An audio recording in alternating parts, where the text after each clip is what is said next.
Bismillahirrahmanirrahim. Assalamualaikum warahmatullahi wabarakatuh. Waalaikumsalam warahmatullahi wabarakatuh. Kembali berjumpa bersama kami Makada Podcast. Hari ini kami kedatangan bintang tamu yang sangat luar biasa, yaitu ketua daripada Kampus Setie Mulia Pratama Bekasi, ya, yaitu Bapak Dr. Nur Imam Saifullah SEMM. Beliau jauh-jauh ke sini tentunya setelah janjian ya mengatur waktu ini udah berapa bulan ini. Jadi tolong disimak dan mudah-mudahan nanti memberikan pencerahan bagi semua pemirsa Makada Podcast. Mari sama-sama kita sambut beliau yang terhormat Bapak Dr. Nur Imam Saifullah SEMM. Baik, terima kasih. Selamat siang, Pak. Selamat siang. Oh, iya. Semangat gitu ya. Iya. Jadi terima kasih Pak atas kehadirannya pada siang hari ini ya di Makada Podcast ya. Di hari ini hari Jumat tanggal 14. 14 Ya. November 2025. Betul. Gimana Pak? Sehat Pak? Alhamdulillah sehat. Alhamdulillah. Sebenarnya kita udah lama ya.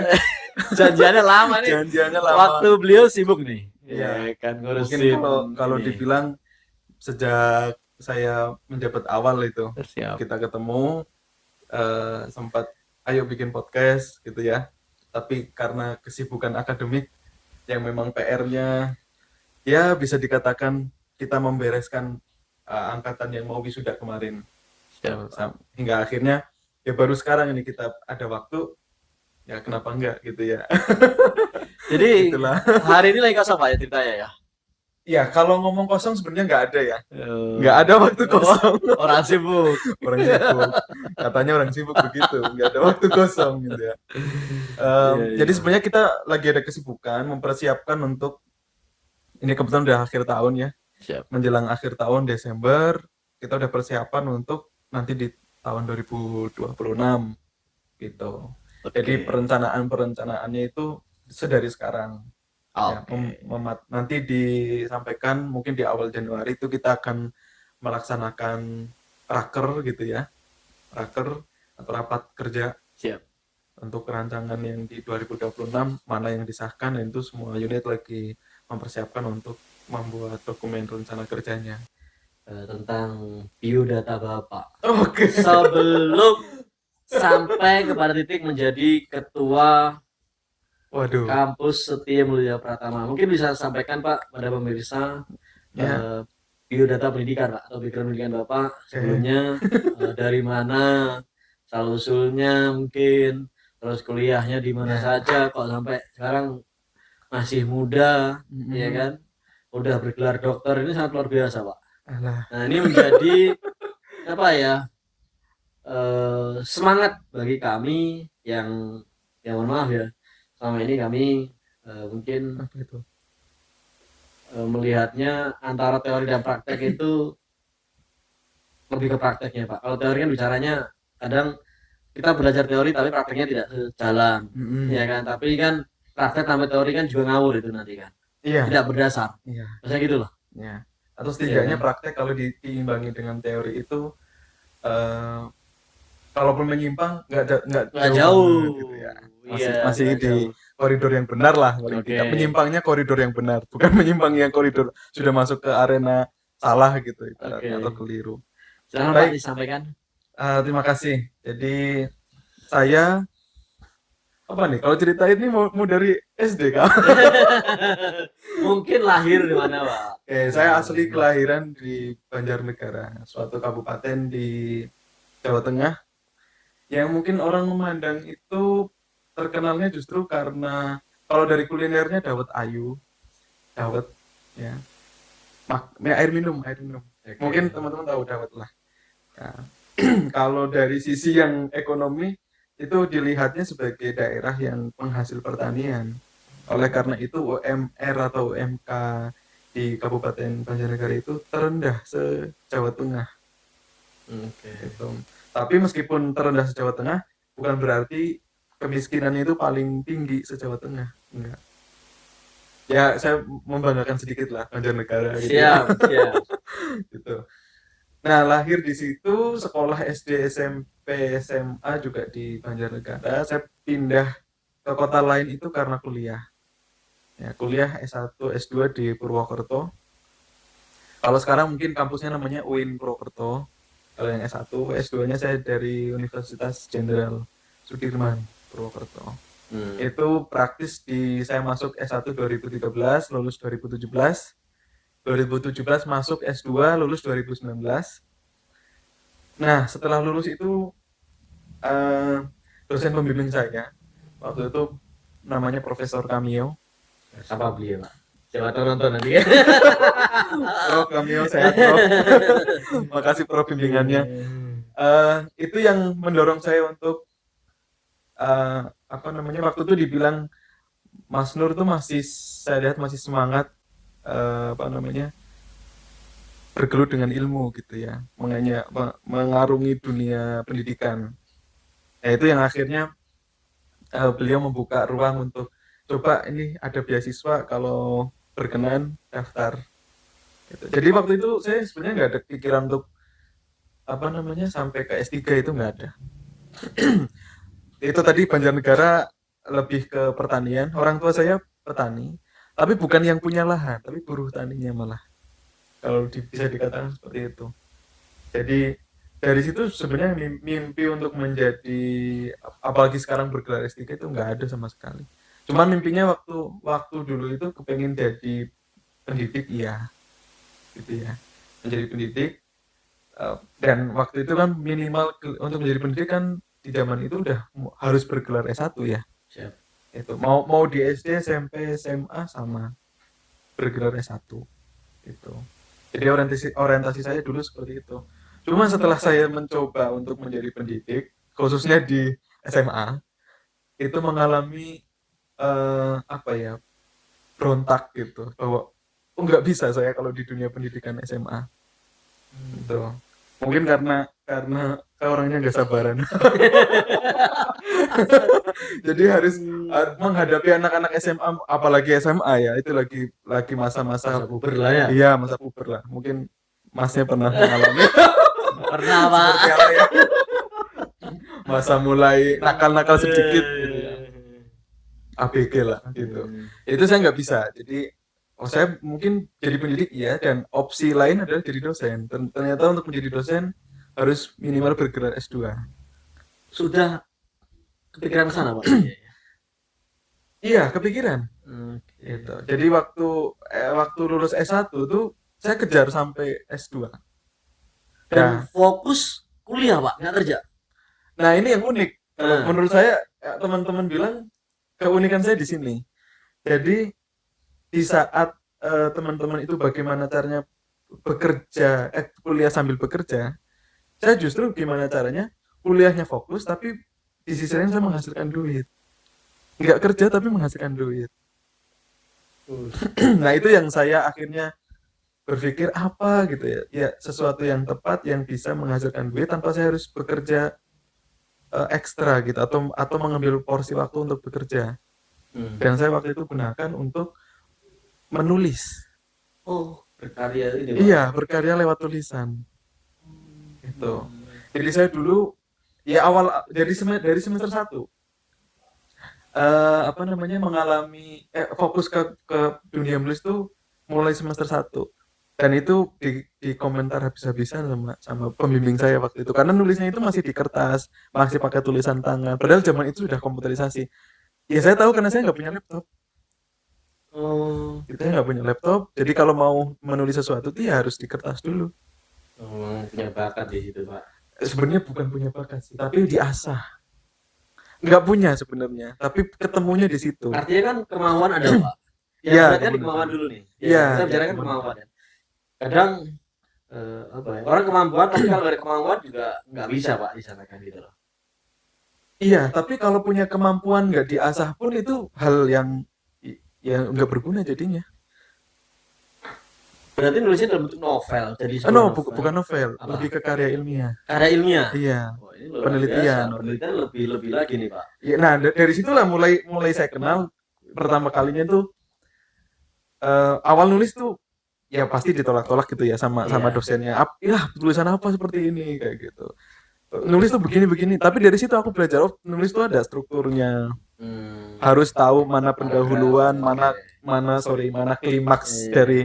dari tulisan itu, poinnya pentingnya itu di mana sampai ke nanti endingnya adalah sintesanya gitu ya atau penyelesaian konflik itu dan kesimpulannya seperti apa. Oh ternyata gitu. Simpelnya gitu ya. Ya ibaratnya kayak pendahuluan, terus pembahasan, penutup.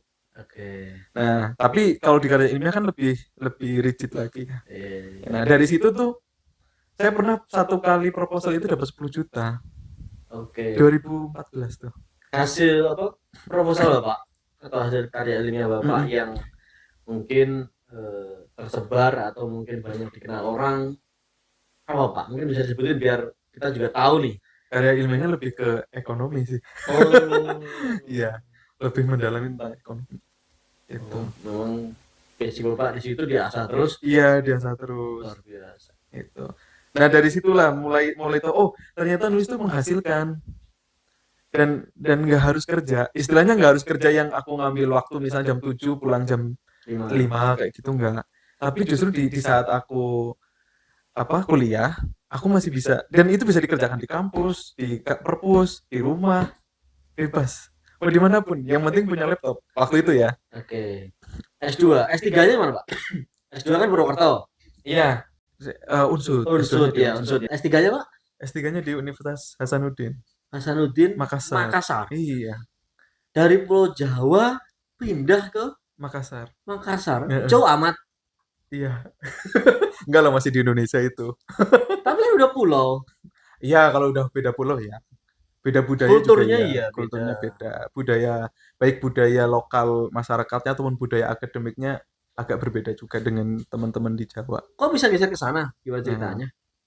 jadi singkatnya itu kalau kalau dari ceritanya kan tadi sampai profesornya nawarin kuliah apa Beasiswa. beasiswa gitu.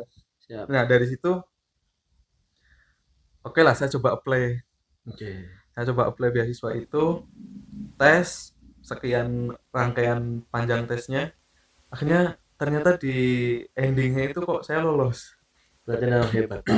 Pinter berarti Anda. Enggak sih, anugerah Tuhan. Anugerah Tuhan. Iya. Iya, iya. Tapi kan Tuhan tidak memberikan anugerah kepada mereka yang pemalas, Pak. Ya, Nah, kan ya, gitu lah. ya, Kan kalau gitu kalau kan. itu ya. Saya juga percaya itu. Nah, oke. Itu. Seperti di awal tadi Pak, saya sudah singgung Ya. bahwasannya Bapak sebagai ketua ya Mm-mm. kampus di Mulia Pratama, Mm-mm. Bekasi.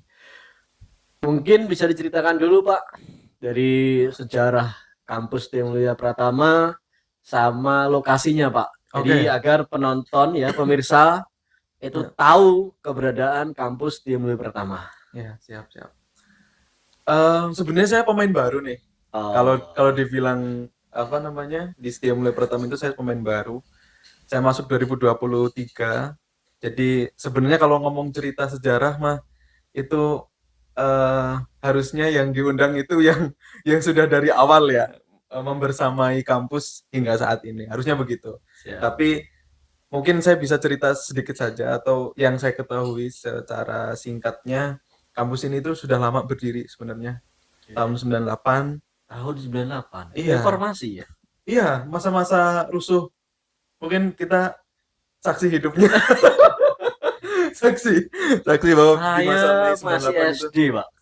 sama, saya juga masih SD. Cuman mungkin orang tua kita udah banyak yang merantau-merantau begitu dan kisruh di Jakarta membuat mereka pulang kampung.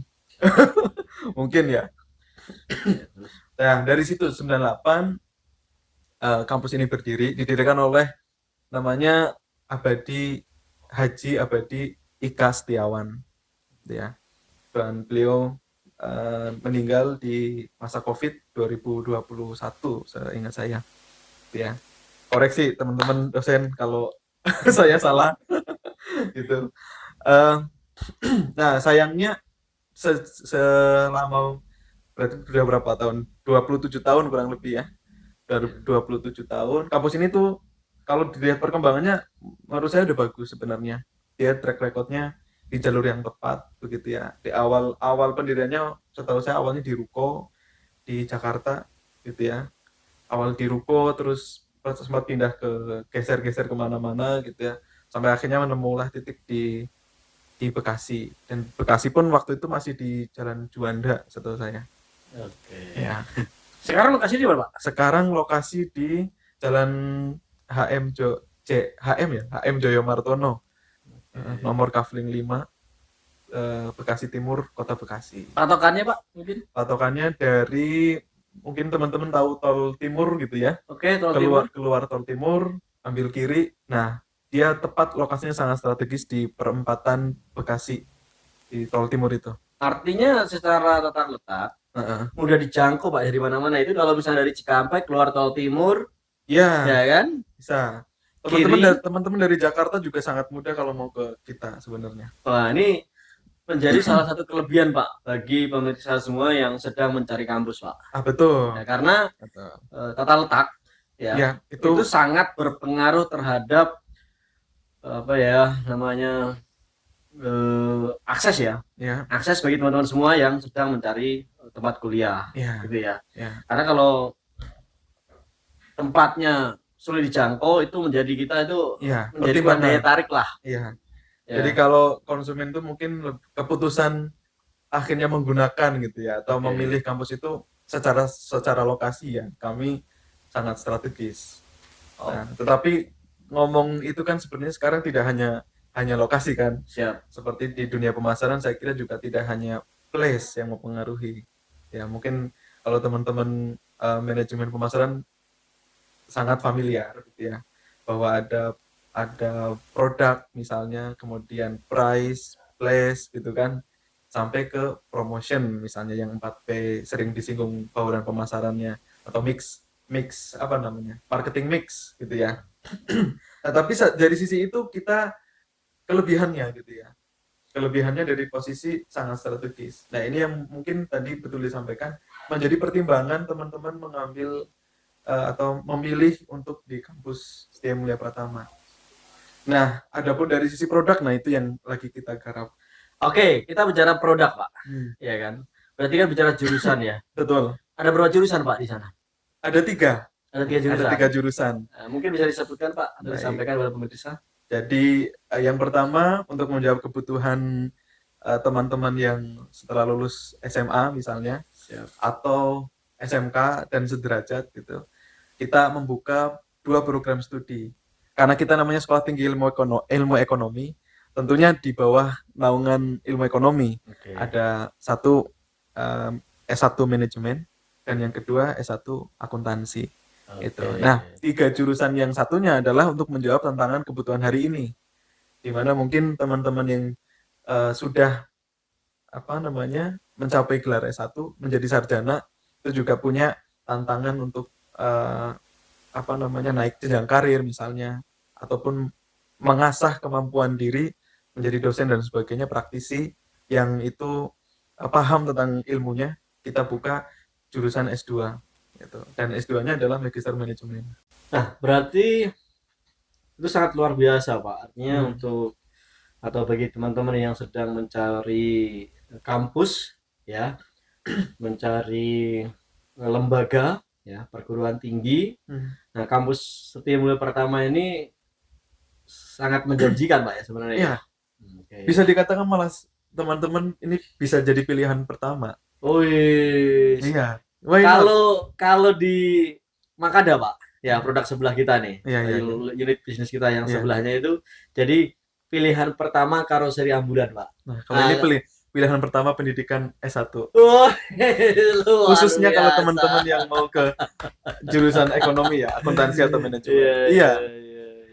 Kenapa saya sampaikan begitu? Kalau mungkin kita berkaca ke kampus-kampus lain, apalagi yang program MM tadi, itu kita bisa dikatakan standar, bahkan mungkin di bawahnya standar gitu.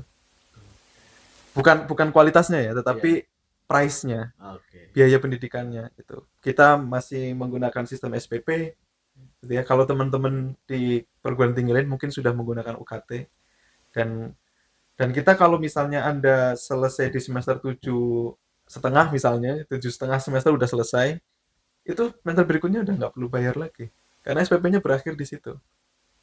Oh, Gitu. siap. Jadi itu menjadi Saling poin ya, Pak ya. iya daya tariknya mungkin di situ. Gitu. Dan murah. Mungkin kalau kita bandingkan dengan teman-teman eh, tadi kalau sesama perguruan tinggi oke lah kita karena membandingkan kan mesti harus dengan yang selevel dong. Head to head ya. Ya head to head kan. Bener. Jadi kalau dengan perguruan tinggi lain mungkin ya kita termasuk yang murah gitu. Oke.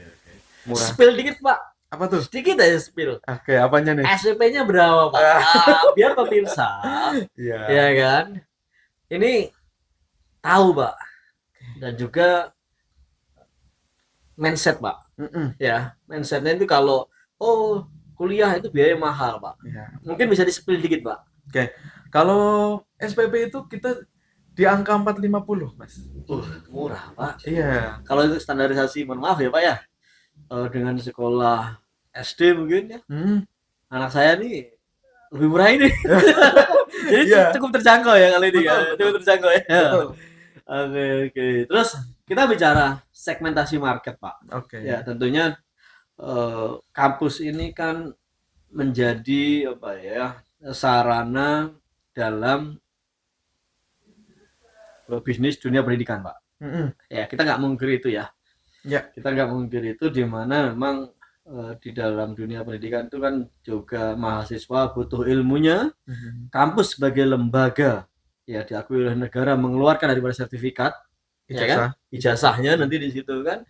Nah, target market, Pak. Oke.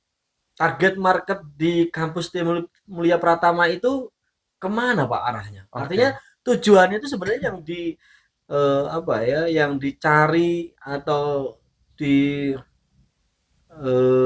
fokuskan itu ke arah mana, Pak? Oke. Sebenarnya kita sangat terbuka kepada siapapun. Oke. Ya, cuman kan memang betul tadi yang disampaikan target market atau pangsa pasar itu kan juga perlu ya dalam pertimbangan menjalankan bisnis. Betul. Termasuk mungkin kalau bahasa bisnis kasar ya termasuk ini di menggerakkan dunia pendidikan gitu ya. Karena kan kita juga butuh mahasiswa. Oke. Nah, kalau dari segmennya sebenarnya kita mengarah ke mungkin kalau bisa dikatakan hari ini karena lebih banyak kelas pekerja ya. Iya. Tapi tidak menutup kemungkinan teman-teman yang baru lulus SMA misalnya sambil nyari kerja bisa berkuliah di tempat kami. Nah, ini artinya perlu kita garis bawahi dan tegaskan bahwasannya bagi teman-teman pekerja ya yang berminat untuk kuliah sambil bekerja dengan waktu yang fleksibel tentunya, Pak ya. Fleksibel. Nah, di situ bisa datang atau daftar di kampus Setia Mulia Pratama yang ada di Bekasi Timur. Jelas. Betul gitu, Pak ya? Betul. Nah, betul. Tadi sudah disampaikan sama beliau ya bahwasannya selain tempat yang mudah dijangkau juga biaya yang terjangkau, yang murah lah ya. Bicarakan murah ya, Pak, tapi bukan murah dari sisi ilmunya kan gitu kan. Tapi murah biayanya. Nah, kita terakreditasi baik kok, Mas. Aman. Jadi kualitas biar kami yang mengatur. Siap. Ini penting ya, Pak. Kuliah aja. Ya, terakreditasi itu kan penting, Pak ya. Artinya betul. Diakui oleh negara, tersertifikasi kan gitu ya, Pak ya, kurang lebih. Nah, ini yang pengen saya sampaikan kepada teman-teman, Pak, menambahkan dari kesimpulan tadi Bapak sampaikan bahwasannya memang di dunia kerja, Pak, seperti saya nih pekerja juga. Jadi kalau di pekerja itu ada grade-grade-nya, Pak. Biasanya gitu. Jadi kalau mau naik level, manajer misalkan atau supervisor misalkan, minimal S1. Ya kan? Kalau SMA harus kuliah dulu S1.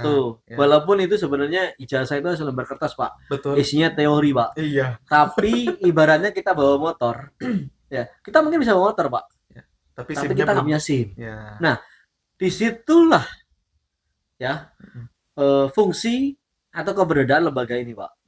Ijazahnya itu S1 bergelar. Lebih seperti itu. Nah, jadi ini bagi teman-teman yang ada di luar sana yang sedang mencari kampus ya untuk sarana mungkin nanti naik level ya, atau mungkin untuk jenjang karirnya, ya kan. Nah, bisa menghubungi eh, kampus Setia Mulia Pratama Iya. atau datang langsung ke Bekasi Timur. Ya, tadi beliau sudah singgung, ya udah sampaikan bahwasannya tempatnya itu ada tidak jauh dari tol Bekasi Timur. Mungkin bisa dicari nanti di Google Map pasti ya gitu ya. Ya, Setia Mulia sangat Pratama. tersedia. Ada. Nah, gitu. Iya. Nah, Pak, kita bicara tentang fleksibilitas, Pak. Ya, tadi kan Boleh. Bapak sebutkan target marketnya kan Pekerja. pekerja. Betul. Tentunya kita sama-sama tahu bahwasannya pekerja itu sudah apa ya, sibuk dengan atau waktunya itu terbagi dengan dunia kerjanya, Pak. Iya. Ya kan, bahkan ada yang kena shift misalkan. Iya. Nah, ini pengalaman di lapangan nih, Pak. Betul, betul. Ya kan? Mm. Belum lagi kendalanya nanti orang yang sudah berkeluarga, Pak. Ya. Ya kan? Ya. Udah berkeluarga biayanya kan double.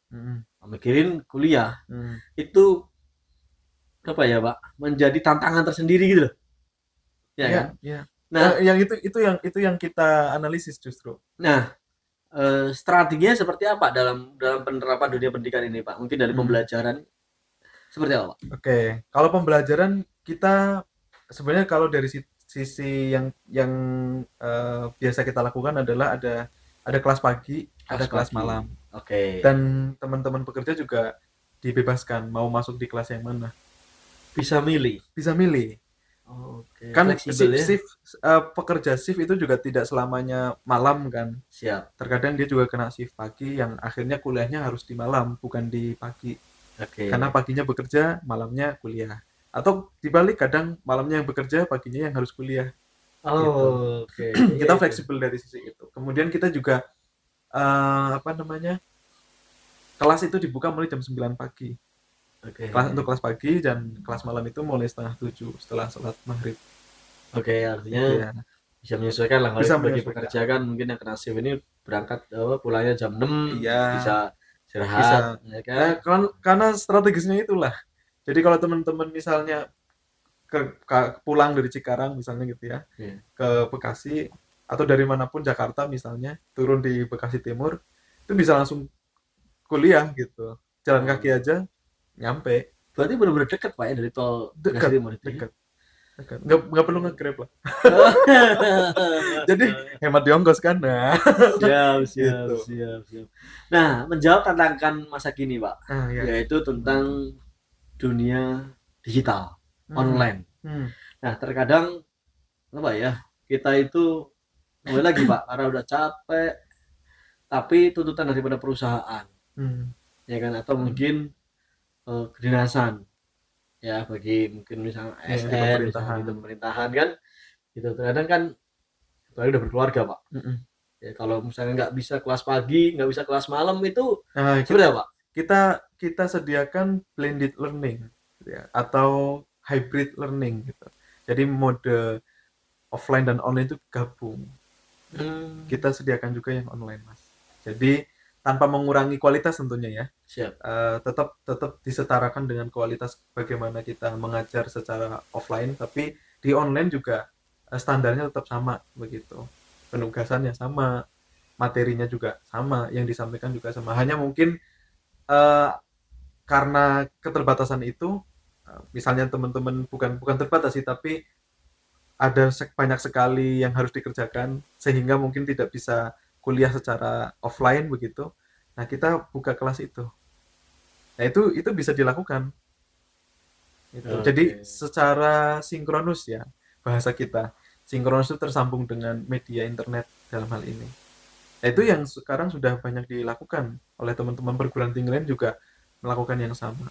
Mungkin pionirnya kalau bisa dikatakan UT Oke. ya yang mencanangkan di awal itu karena dia kan mau menjangkau sepangsa pasarnya seluruh Indonesia gitu kan awalnya kan begitu. Nah itu yang coba kita juga coba apa lakukan tapi nggak full online seperti itu. Kalau kalau dibandingkan UT kan UT full online kan. Kalau kita nggak blended itu kombinasi lah bahasanya. Oke, oke. Mm-mm. Jadi Kalau gini, Pak, kembali mm-mm. lagi, ya kan? di dalam perguruan tinggi kan ada Tridharma perguruan tinggi, Betul. ya kan. Nah, Ya. mungkin di sini biar pemirsa Mm-mm. tahu atau mengingatkan kepada kita semuanya apa Pak Tridharma perguruan tinggi. Tri Dharma perguruan tinggi, Tri kan tiga ya. Siap, Dharma itu kan bakti lah. Bakti kita pada tiga hal siap. atau tiga tiga dimensi, tiga elemen. Satu, pengajaran. Oke, Nah, ini yang agak berbeda dengan dunia dunia pendidikan SMA ke bawah. oke, Karena mereka kan mungkin lebih fokusnya ke pengajaran aja atau siap. pendidikan aja. Oke. Nah, sementara perguruan tinggi itu ada tuntutan lain selain pengajaran. Mereka harus melakukan penelitian dan satu pengabdian kepada masyarakat. Oke. Tiga hal ini yang harus dilakukan oleh seorang dosen. Ini yang berbeda dengan guru yang mungkin guru hanya sampai di level ngajar aja, Pendidikan ya. pendidikan aja, gitu. Pendidikan, ya kan? Penelitian, Penelitian, pengabdian masyarakat, pengabdian kepada masyarakat. betul. Jadi Oke. sebenarnya dari teori itu kan, kemudian diteliti untuk perkembangan saat ini apakah masih masih relevan atau enggak, penerapannya di masyarakat. Oh, Iya, iya, seperti iya, itu iya. sebenarnya dunia dosen. Seorang dosen dan harusnya seperti itu. Iya, iya. Nah, cuman sekarang memang lebih diatur lagi kan. Kayak penelitian tuh harus harus berdampak gitu. Dan sekarang juga kualitas penelitian di ranking sama seperti kampus, seperti sekolah juga ada akreditasi, ada perankingannya gitu. Kalau pengabdian mah nggak ada ranking-rankingnya, cuman dari hasil pengabdian itu apakah eh, diterapkan di masyarakat betul atau enggak gitu. Oke. Kan pengabdian bisa berbentuk yang sekedar memberikan ilmu atau memberikan sesuatu yang itu harus diterapkan gitu, alat misalnya. Kalau Hmm, ilmu kan mungkin lebih ke pengetahuan ya, betul. tapi itu kan berdampak ke kita masyarakat. Contoh mungkin hari ini itu anak-anak muda apa ya, kalau dibilang literasinya itu rendah, itu banyak survei yang mengatakan itu literasinya rendah, bukan bukan karena mereka nggak cakap terhadap nggak bisa baca, bukan begitu, bisa baca, cuman lebih cenderung ke pengaruh media sosial gitu. Yang dibaca adalah scrolling Instagram dan sebagainya, sehingga pondasi keilmuannya itu kurang kuat gitu. Dari Hmm, literasi baca itu ternyata berpengaruh ke literasi keuangan misalnya. Ya, bagaimana pengelolaan keuangan itu juga sebenarnya bagian dari apa yang kita baca gitu. Dan membaca diri sendiri juga perlu gitu kan. Nah, dari literasi itu misalnya dosen itu punya kewajiban di situ. Punya punya peran untuk mengabdi kepada masyarakat dalam bentuk seperti itu juga bisa gitu. Ya, siapa sih yang mau generasi Indonesia ke depan bukan generasi emas tapi generasi cemas gitu kan. ya janganlah ya, Iya. janganlah ya. Jadi memang kalau kita dengar dan kita simak tadi yang beliau Ya. sampaikan bahwasannya eh, dunia sudah berubah, bergeser nih, Mm-mm. ya Mm-mm. kan, menjadi dunia digital. Iya. Betul ya Pak ya? Iya. Dunia digital. Terus daya minat dari apa generasi ya, Mm-mm. generasi Mm-mm. ini udah mulai turun ya Pak ya. Daya Mm-mm. minat baca mungkin ya kan. Terus belajar Mm-mm. yang udah mulai turun lebih Mm-mm. kepada mereka mengandalkan media sosial. Ya, atau Mungkin AI sekarang nih. apalagi tuh. Iya.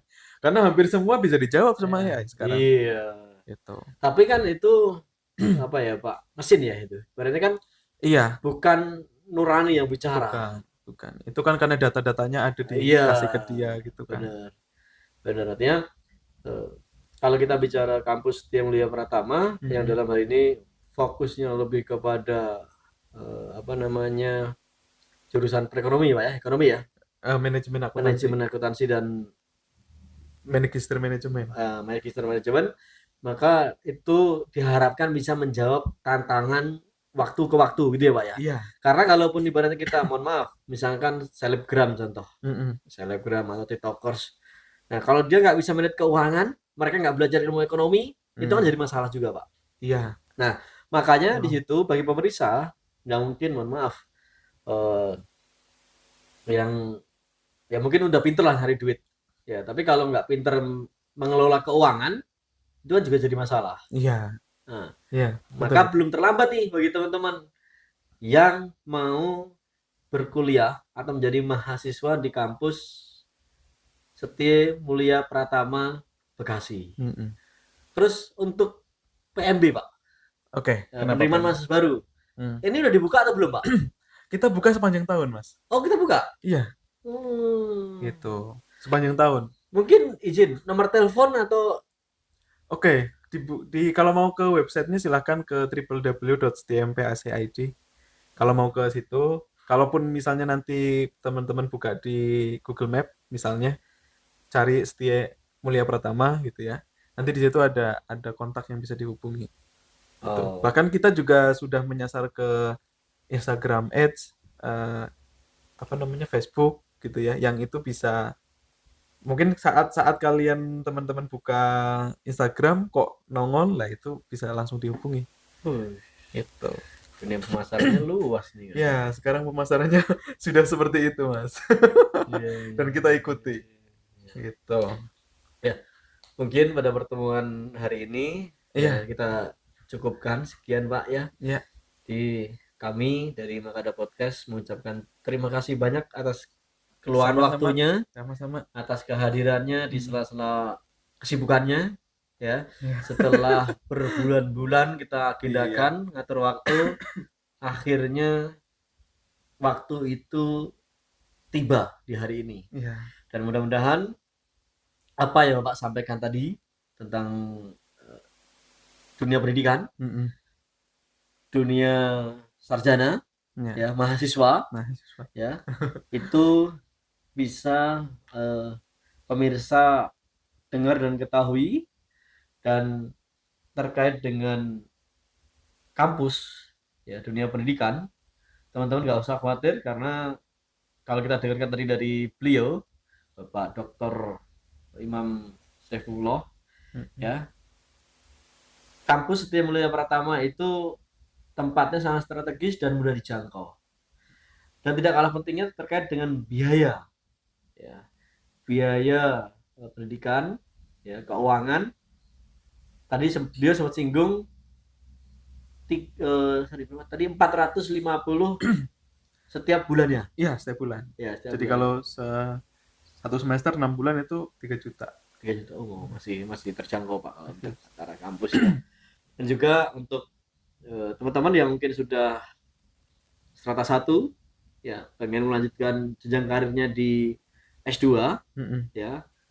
Tadi beliau sampaikan bahwasannya biayanya juga cukup murah, yaitu biaya SPP bukan UKT Betul, ya Pak ya. betul.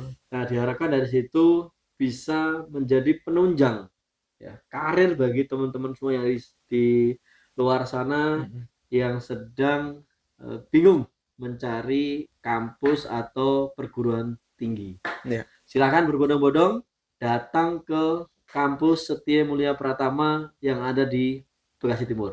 Iya. Dari saya Wawan Widodo, saya akhiri. Bila taufik walhidayah.